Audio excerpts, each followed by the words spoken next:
और मैं हूं आपके साथ विभा उपाध्याय। सूत्रों के हवाले से इस वक्त बड़ी खबर आ रही है, महागठबंधन में एआईएमआईएम शामिल हो सकती है। एआईएमआईएम विपक्षी गठबंधन में चल रही बातचीत को लेकर संकेत इस वक्त मिल रहे हैं। सीमांचल की सभी सीटों पर एआईएमआईएम जो है वो चुनाव लड़ना चाहती है और ऐसे में ये जानकारी इस वक्त सूत्रों के हवाले से सामने आती हुई, जिसमें मानकर चला जा रहा है कि एआईएमआईएम और आरजेडी और कांग्रेस सभी महागठबंधन में एक साथ आपको आने वाले वक्त में नजर आ सकते हैं। सीमांचल की सभी सीटों पर एआईएमआईएम जो है वो लड़ना चाहती है और बातचीत इस वक्त आरजेडी और कांग्रेस के साथ एआईएमआईएम की चलती हुई ये मानकर चला जा रहा है कि संभवतः ये बातचीत जो है वो निष्कर्ष तक पहुंचेगी, क्योंकि महागठबंधन में एआईएमआईएम शामिल हो सकती है। बातचीत को लेकर जो सूत्र जानकारी दे रहे हैं, सूत्र ये कह रहे हैं कि जिस एमओआई समीकरण को लेकर आरजेडी हमेशा से चलती रही है, हालांकि आरजेडी ये भी अब दिखाने की कोशिश में जरूर है कि सभी जातियों का, सभी लोगों का साथ जो है वो लेकर आरजेडी आगे बढ़ रही है और इसीलिए महागठबंधन में आपको अब एआईएमआईएम के शामिल होने की बात भी तेजी से उठ रही है। सूत्र ये जानकारी दे रहे हैं। हालांकि इसे लेकर बातचीत का दौर इस वक्त भी चल रहा है, इसे लेकर कोई जानकारी आधिकारिक तौर पर सामने नहीं आई है, लेकिन सूत्र ये जरूर कह रहे हैं कि जो बातचीत हो रही है उस बातचीत का लब्बो लुआब ये जरूर निकाला जा सकता है, या इस दिशा में इसे जरूर देखा या समझा जा सकता है कि महागठबंधन में आने वाले वक्त में एआईएमआईएम जो वो शामिल हो जाए। और एआईएमआईएम ने ये साफ कर दिया है कि सीमांचल का वो इलाका जहां पर मुस्लिम बाहुल क्षेत्र वो माने जाते हैं और यहां पर एआईएमआईएम के नेता असदुद्दीन ओवैसी जो हैं उनकी तरफ से इस जगह पर, इन इलाकों में जहां पर मुस्लिमों की संख्या ज्यादा है, आबादी ज्यादा है, वहां पर अपना प्रभुत्व दिखाने का प्रयास होता है।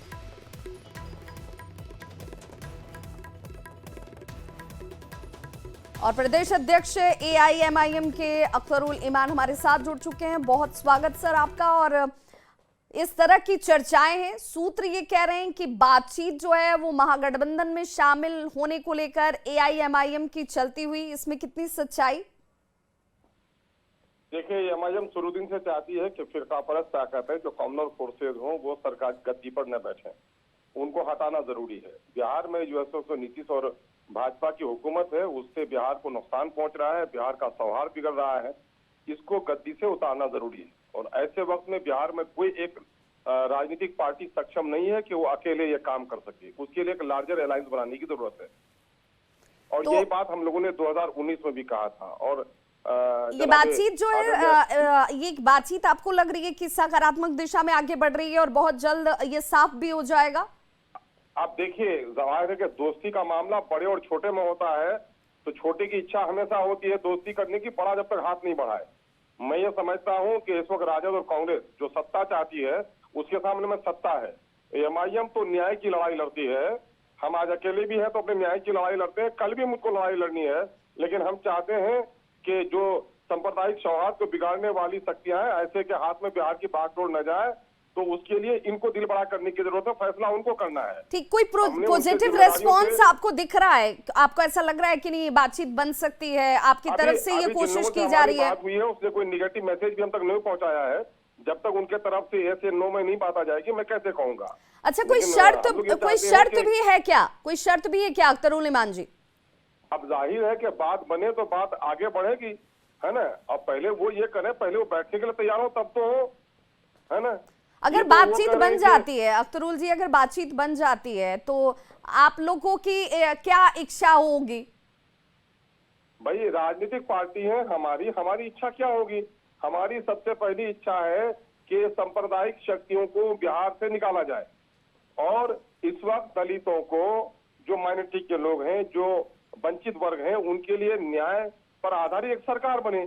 और हमारी ये तो आपकी इच्छा है, लेकिन उस इच्छा को कितना साथ मिलता है ये भी तो देखना होगा। हमारे साथ देखिए दानिश इकबाल जी जुड़ चुके हैं, बीजेपी प्रवक्ता।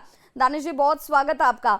देखिए, एक अब अलायंस में महागठबंधन के अंदर सहयोगियों की संख्या इस रूप में बढ़ती हुई नजर आती है कि एआईएमआईएम खुद इच्छुक है कि भाई हमें महागठबंधन का साथ मिल जाए? देखिए, भारतीय जनता पार्टी का स्पष्ट मानना है कि सांप्रदायिक और तुष्टीकरण के आधार पर जो गठजोड़ हो रहा है, जो दल है वो एक साथ आने की कोशिश कर रहे हैं। ये सभी दल कहीं ना कहीं जो है मुस्लिम तुष्टीकरण करते आए हैं। कांग्रेस इसकी सबसे बड़ी भागीदार रही है और बिहार के अंदर आरजेडी है, और एमआईएम का भी यही रिकॉर्ड रहा है कि वो सांप्रदायिकता को बढ़ाती है, मुस्लिम सांप्रदायिकता को बढ़ाती है और मुस्लिम तुष्टीकरण के आधार पर अपनी राजनीति चलाती है। इससे बिहार के जनता को और बिहार के आने वाले चुनाव में कोई फर्क नहीं पड़ने वाला है, क्योंकि बिहार में एकमात्र मुद्दा है वो है डेवलपमेंट, डेवलपमेंट, डेवलपमेंट, और विकास के आधार पर ही चुनाव होगा।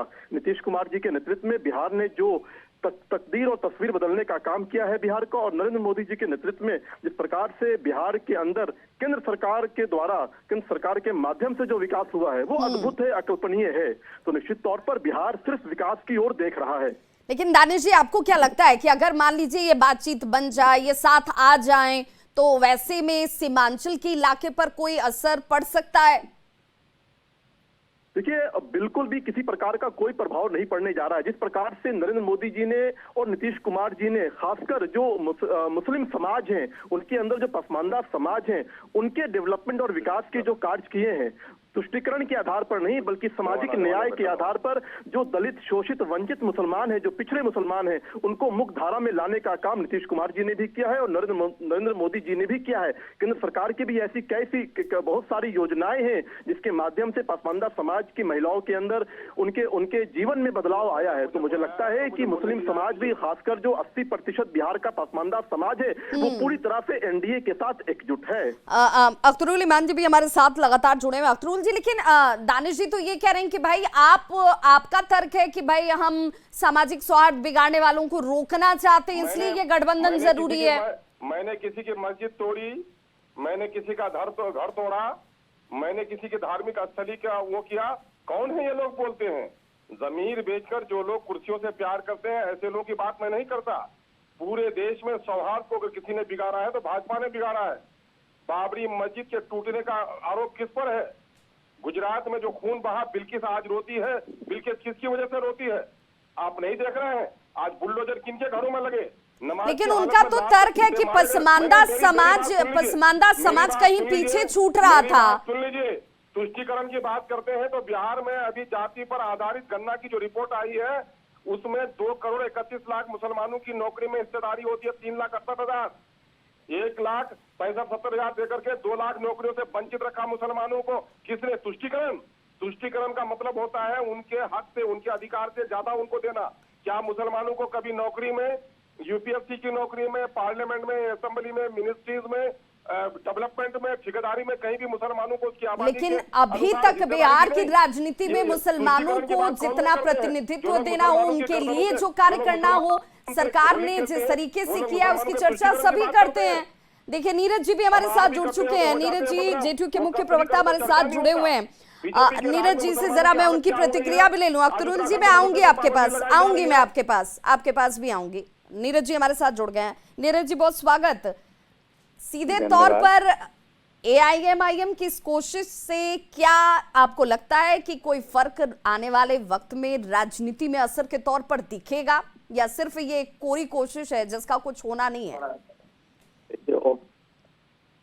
कश्मीर के पहलगाम घटना के बाद अब्दुल्ला ओवैसी का जो पूरा आभा मंडल है राजनीति में, वह बड़े पैमाने पर उसका विस्तार हुआ है।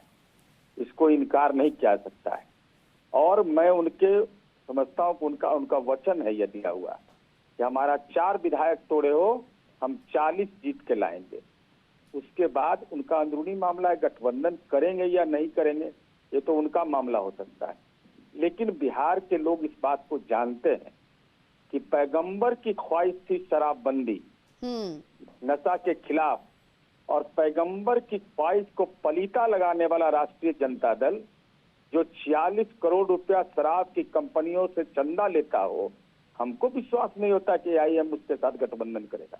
हमको विश्वास नहीं होता है कि अब्दुल बारी सिद्दीकी जैसे इस्लाम धर्म मानने वाले बड़े कद के नेता, वह माननीय राबड़ी देवी विपक्ष का नेता बने और ओवैसी अपने सिद्दीकी साहब नहीं बने, ये हम समझते हैं कि नहीं मंजूर होगा एआईएम को। लेकिन नीरज जी वो तो कह रहे हैं कि जातीय जनगणना आपने करा ली, जब करा ली तो जो संख्या है, जो अनुपात है, उसके अनुसार आप लोगों ने उनके लिए किया क्या?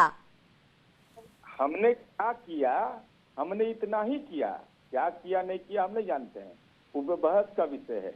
8000 कब्रिस्तान घेरा और रूह को सुकून देने के लिए वहां पिरामिड भी लगवाया, बिजली पहुंचाया।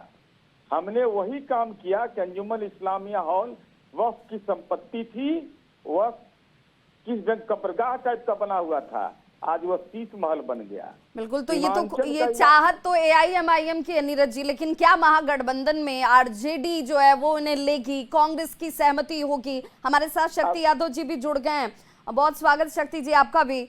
शक्ति जी, बातचीत चल रही है, एआईएमआईएम खुद इच्छुक है कि भाई महागठबंधन उन्हें अपने साथ मिला ले और तुष्टीकरण की राजनीति करने वालों को रोका जा सके, ये उनका कहना है। क्या बातचीत सचमुच चल रही है, सकारात्मक दिशा में है? खबर न्यूज 18 को कहां से प्राप्त हुई है, कौन चैनल चला रहा है? नहीं, ये खबर खुद एआईएमआईएम के अख्तरुल ईमान जी खुद भी बता रहे हैं। नहीं, वो बता रहे हैं तो उनकी बात तो सिर्फ नेतृत्व से हुई होगी। इस संबंध में मुझे कोई जानकारी अभी तक प्राप्त नहीं। और जहां तक आपने है, तो जब इस बात की कोई अगर आएगी तब हम इन बातों पर अपनी प्रतिक्रिया दे सकते हैं। हमारे संज्ञान में अभी तक इस तरह की कोई बातें नहीं आई है। शक्ति जी, अगर मान लीजिए कि कोशिश होती है तो क्या उन्हें स्वीकार किया जा सकता है, इस पर विचार किया जा सकता है? चुनाव का खेल है, संभावनाएं रहती है, लेकिन जब तक हम लोग प्रवक्ता हैं, जब तक पार्टी नेतृत्व का कोई फैसला इस संबंध में हमको नहीं प्राप्त होता है या हमें ज्ञात नहीं होता है, तो उन विषयों पर अधिकारी, चूंकि मैं बोलूं तो अधिकारी आएगा, तो मैं कोई ऐसी बात नहीं कर सकता जो मेरे संबंध में अगर कोई नेता बोल भी रहा है तो किस हैसियत से बोल रहा है मैं नहीं जानता। हाँ, ये बात अलग है, कई लोग